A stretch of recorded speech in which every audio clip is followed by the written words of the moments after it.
देखिए, दोनों लोगों ने गलत फैसला लिया है। ना वहाँ पे बी.आर. अम्बेडकर की लगेगी प्रतिमा, ना बी.एन. राव की लगेगी तो श्री राम की लगेगी, क्योंकि वही एक ऐसे मर्यादा पुरुषोत्तम हैं जिन्होंने धर्म को स्थापित किया है, जिन्होंने मर्यादा को स्थापित किया है। और भारत जैसे देश में जहाँ मर्यादा पुरुषोत्तम राम की चर्चा होती है, जब आप कहते हैं कि अम्बेडकर की प्रतिमा इसलिए लगाई जाएगी कि उन्होंने गरीबों का, दलितों का, पिछड़ों का उद्धार किया, उनको आगे बढ़ाया, तो उनसे बड़े तो राम हुए, क्योंकि उन्होंने तो सर्व जाति का विकास किया, सबरी के बैर भी खाए और रावण के साथ संवाद भी किया। जो बी.आर. अम्बेडकर की मूर्ति लगाने के लिए अगर मारपीट कर रहा है तो वो दलित हो ही नहीं सकता, क्योंकि अम्बेडकर साहब पूरे जीवन भर मूर्ति पूजा के विरोध में थे, पूरे जीवन भर बुद्ध को मानते रहे और बुद्ध भी मूर्ति पूजा के विरोध में थे। तो जब कोई ऐसा व्यक्ति जो इतने बड़े पद पर, संवैधानिक पद पर था, और उनकी मानना है कि अब मूर्ति पूजा नहीं हो, तो आज मूर्ति पूजा के नाम पर या अम्बेडकर जयंती के नाम पर जो अश्लील चीज़ें की जाती हैं, ऑर्केस्ट्रा लगाया जाता है, गाने बजाए जाते हैं, डीजे में बद्दे बद्दे गाने बजते हैं, वो नहीं है। और ये झूठा का तमगा लेना छोड़ दें। अभी कई सारे वीडियो भी वायरल हो रहे हैं जिसमें चंद्रशेखर रावण मायावती को गाली भी दे रहे हैं और दारू भी पी रहे हैं। तो अब आने वाले समय में जनता जाग चुकी है। हो सकता है कि अगला लोकसभा चुनाव भी वो ना जीते। आगे आने वाले समय में चंद्रशेखर रावण हारेंगे चुनाव और इनकी दशा कन्हैया कुमार वाली। तो अनिल मिश्रा जी सही कह रहे हैं या भीम आर्मी वाले सही फैसला ले रहे हैं? भाई 1 लाख चप्पल फेंकने का फैसला ले लिए। देखिए, दोनों लोगों ने गलत फैसला लिया है। ना वहाँ पे बी.आर. अम्बेडकर की लगेगी प्रतिमा, ना बी.एन. राव की लगेगी तो श्री राम की लगेगी, क्योंकि वही एक ऐसे मर्यादा पुरुषोत्तम हैं जिन्होंने धर्म को स्थापित किया है, जिन्होंने मर्यादा को स्थापित किया है। और भारत जैसे देश में जहाँ मर्यादा पुरुषोत्तम राम की चर्चा होती है, उनके नाम पे कई सारे त्यौहार मनाए जाते हैं, तो उनकी प्रतिमा सभी न्यायालयों में लगनी चाहिए। अब ना तो अम्बेडकर की लगेगी, ना तो राव की लगेगी। लोगों को सेंसिटाइज करो कि संविधान की कौन कौन सी धारा एप्लीकेबल है, आपके फंडामेंटल राइट्स क्या है और आप किसको जीने के लिए क्या मूलभूत अधिकार है और क्या क्या चीज़ बेहतर हो सकती है। संविधान पार्क बनाओ, हर कोर्ट में एक संविधान पार्क होना चाहिए और लोगों के जो अधिकारों का सेंसिटाइजेशन होना चाहिए।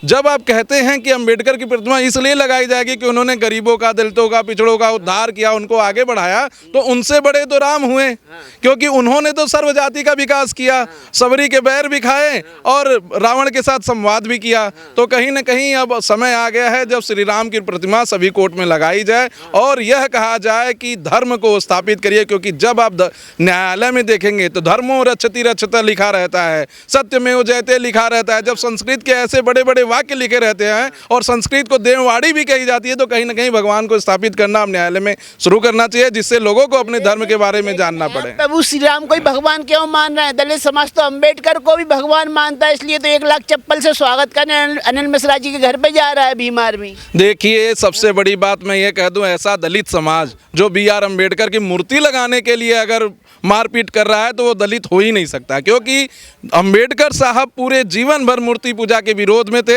पूरे जीवन भर बुद्ध को मानते रहे और बुद्ध भी मूर्ति पूजा के विरोध में थे। तो जब कोई ऐसा व्यक्ति जो इतने बड़े पद पर, संवैधानिक पद पर था, और उनकी मानना है कि अब मूर्ति पूजा नहीं हो, तो आज मूर्ति पूजा के नाम पर या अम्बेडकर जयंती के नाम पर जो अश्लील चीज़ें की जाती हैं, ऑर्केस्ट्रा लगाया जाता है, गाने बजाए जाते हैं, डीजे में बद्दे बद्दे गाने बजते हैं, वो क्या करेंगे?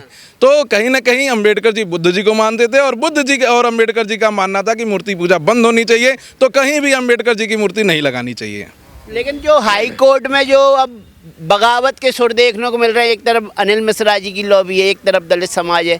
अब भीम आर्मी 1 लाख लोगों को इकट्ठा कर रही है, वहाँ पुलिस प्रशासन भी दुरुस्त हो गया है कि बिल्कुल टाइट कर देंगे अगर किसी ने वो तरफ करने की चेष्टा भी की। तो क्या लग रहा है 15 तारीख को क्या होने वाला है? भीम आर्मी निस्वार्थ भाव से ऐसा कोई भी काम नहीं कर रही है जिसमें कि समाज के उनके लोग आगे बढ़ें।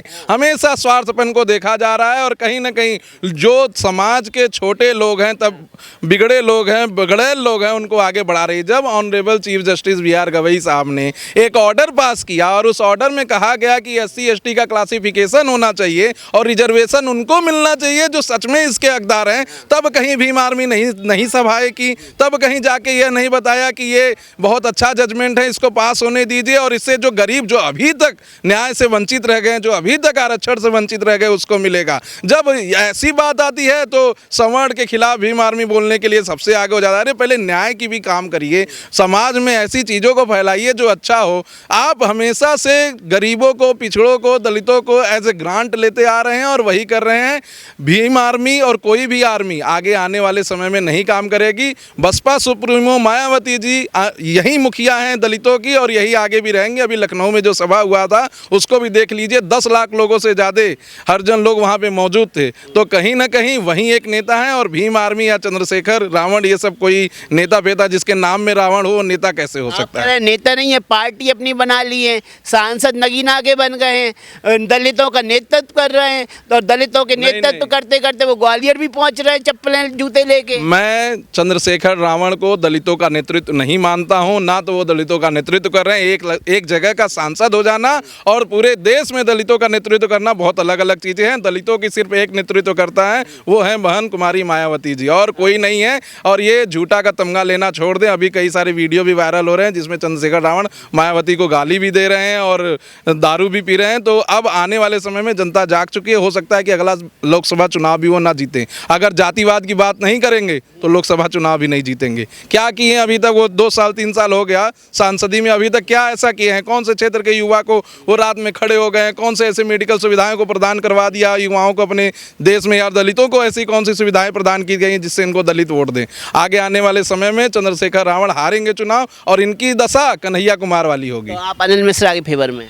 मैं किसी के फेवर में नहीं। मैं शुरू से कह रहा हूँ, ना तो मैं राव की प्रतिमा चाहता हूँ, ना अम्बेडकर की प्रतिमा चाहता हूँ। मैं प्रतिमा चाहता हूँ मर्यादा पुरुषोत्तम श्री रामचंद्र जी। राम जी ने तो संविधान नहीं लिखा ना, अम्बेडकर जी ने लिखा है, बी.एन. राव साहब जी ने लिखा। अगर संविधान की ही बात है तो मूर्ति हटा देनी चाहिए, बस संविधान की एक किताब लिख देनी चाहिए। वहीं पे संविधान का किताब लिख दे, जैसे गीता पे सब लोग शपथ लेते हैं वैसे संविधान की सब शपथ लेंगे, वही आगे बढ़ेगा। किसी एक व्यक्ति का मूर्ति पूजा, जिन्होंने आजीवन ये कहा कि मेरी मूर्ति का कोई पूजा न किया जाए, उनका जबरदस्ती मूर्ति बनाकर कहीं ना कहीं बाबा भीमराव अंबेडकर ऊपर से देख रहे होंगे तो उनकी आत्मा को ठेस पहुंच रहा होगा कि ये सब क्या कर रहे हैं। जो सच में अंबेडकर जी को मानते हैं, बुद्ध जी को मानते हैं, वो कभी मूर्ति पूजा में आगे नहीं बढ़ेंगे और कभी भी ऐसा कार्य नहीं करेंगे जिससे बाबा साहब की आत्मा को ठेस पहुंचे। ये लोग बहुत ही गलत तरीके से बहुत ही दुष्प्रचार कर रहे हैं, दुष्प्रभाव कर रहे हैं। कहना है कि दलित अगर वास्तविक कोई दलित है तो मूर्ति पूजा का विरोध करेगा और अंबेडकर साहब की मूर्ति कहीं लगनी ही नहीं चाहिए। आजीवन अंबेडकर साहब ने मूर्ति पूजा का विरोध किया है। उन्होंने खुद की मूर्ति भी लगाने से मना किया है और किसी की। और जब आप न्यू बुद्धिज्म को पढ़ेंगे तो बुद्ध ने भी यही कहा है कि मूर्ति पूजा बंद होनी चाहिए और एक देवता को मानना चाहिए, एक ईश्वर को मानना चाहिए। तो कहीं ना कहीं जी देखिए, मेरे छोटे भाई ने जो है बहुत अच्छा इसका विवेचना किया। अब सवाल ये है कि देखिए, बुद्धिज़्म का मेन कॉन्सेप्ट जो है दलितों को समझना चाहिए, जो बुद्धिज़्म में अडॉप्ट किए हैं। उसका मेन फिलॉसफी है आपो दीपो भव। अपना दीप, अपना ज्ञान का प्रकाश और अपनी शक्ति, अपनी ऊर्जा को आप केंद्रित कीजिए और अपने जो है उसको आगे बढ़ाइए। मूर्ति पूजा का उन्होंने विरोध किया था, इसीलिए जो बार बार दलित जो है सब कह रहे हैं कि अंबेडकर की स्टैचू लगाना चाहिए और जो सवर्ण समाज कह रहा है जो बी.एन. राव की स्टैचू लगाना चाहिए। मेरा तो कहना है कि मूल रूप से अगर आपका लगता कैमरा क्या है, वो है क्या? हाँ, तो मूल रूप से जो है अगर आप पूरी व्यवस्था को देखिए तो मैंने जो अध्ययन किया है तो उसमें जो सच्चिदानंद सिन्हा जो थे प्रारूप कमेटी के अध्यक्ष रहे, उसके बाद डॉक्टर राजेंद्र प्रसाद जो हैं बिहार के जो पहले फिर जो राष्ट्रपति बने प्रथम राष्ट्रपति, वो अध्यक्ष रहे, एक ड्राफ्ट कमेटी के फाइनल कमेटी के अध्यक्ष रहे। उसके बाद जो बी.एन. राव जब आए थे तो उस समय मेरी बात सुनिए ना, उस समय 245 आर्टिकल ऑलरेडी ड्राफ्ट किया है। उसके बाद जो है doctor Bhimrao Ambedkar step in हुए कमेटी में। अब सवाल ये है कि अगर ये मूर्ति लगाने वाला जो ठेकेदारी जो है हर जात का हर खेमे से लोग लगाने लगे तो चारों का लगाइए, डॉक्टर भीमराव का भी लगाइए, बी.एन. राव का भी लगाइए, सच्चिदानंद सिन्हा का भी लगाइए, डॉक्टर राजेंद्र प्रसाद का भी लगाइए और जो कमेटी में और लोग थे। लेकिन सवाल ये है कि ये मूर्ति लगाने से क्या कहना चाहते हैं? इस देश में जो है क्या मूर्ति की कहानियों से देश चलेगा? ये नहीं। अगर ये देश अगर संविधान से चलता है तो उस जगह जो है संविधान का बड़ा जो है स्टैच्यू बनाया जाए और उस संविधान में उन तमाम जो है इशू को जो है इंस्क्राइब किया जाए। संविधान की किताब की आप स्टैच्यू लगना चाहिए। का स्टैच्यू लगा दो। ये आदमी का स्टैच्यू लगाकर ये कहानी जाति पाति धर्म जात विभेद करना बंद करो। अगर देश संविधान से चलता है तो हर जगह हर कोर्ट में जो है संविधान का स्टैच्यू लगाओ और उसमें लोगों को सेंसिटाइज करो कि संविधान की कौन कौन सी धारा एप्लीकेबल है, आपके फंडामेंटल राइट्स क्या है और आप किसको जीने के लिए क्या मूलभूत अधिकार है और क्या क्या चीज़ बेहतर हो सकती है। संविधान पार्क बनाओ। हर कोर्ट में एक संविधान पार्क होना चाहिए और लोगों के जो अधिकारों का सेंसिटाइजेशन होना चाहिए। जी देखिए, जब संविधान की हम बात करेंगे, जब कानूनी पॉइंट पे आएंगे तो कानूनी पॉइंट ये कहता है कि 2 साल 11 महीने और 18 दिन लग गए संविधान को बनाने में।